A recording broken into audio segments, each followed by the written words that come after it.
اعوذ باللہ من الشیطان الرجیم بسم اللہ الرحمن الرحیم۔ حضرت ابو علی دقاق رحمۃ اللہ نے فرمایا کہ اپنی ہر چھوٹی بڑی حاجت و ضرورت کو صرف اللہ کے سامنے پیش کرنا معرفت کی نشانیوں میں سے ہیں۔ حضرت دقاق رحمۃ اللہ نے اس جگہ حضرت موسیٰ علیہ السلام کی بڑی عمدہ مثال بیان فرمائی ہیں۔ وہ کہ حضرت موسیٰ علیہ السلام نے ایک دفعہ ایک بہت بڑی چیز کا اللہ تعالیٰ سے سوال کیا۔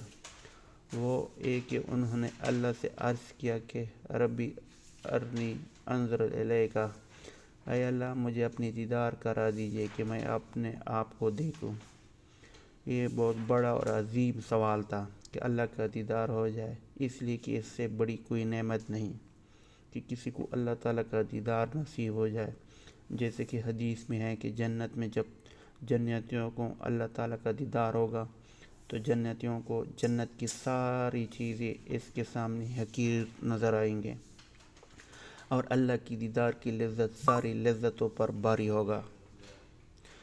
غرض حضرت موسیٰ علیہ السلام نے ایک طرف اللہ سے اتنی بڑی چیز کا سوال کیا اور دوسری طرف ایک اور موقع پر دنیاوی معمولی حقیر چیزوں کے لیے اللہ ہی کی طرف سے رجوع کیا اور اپنی محتاجی ظاہر فرمائی۔ چنانچہ عرض کیا، ربی انی لما انزلت الیہ من خیر فقیر، اے میرے رب میرے ان چیزوں کا محتاج ہوں جو آپ میری طرف کھانا وغیرہ نازل فرمائے۔